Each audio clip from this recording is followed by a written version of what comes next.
Palencia, 23 de mayo.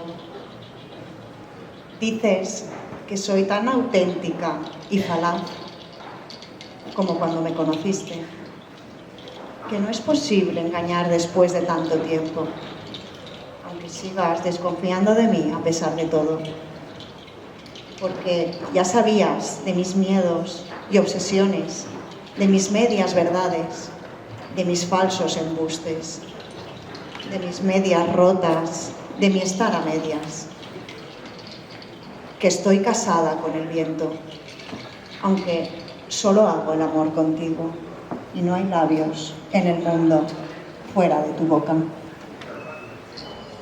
Y, sin embargo, a veces entre dos tierras, a menudo pensando en otra cosa, siempre a medias.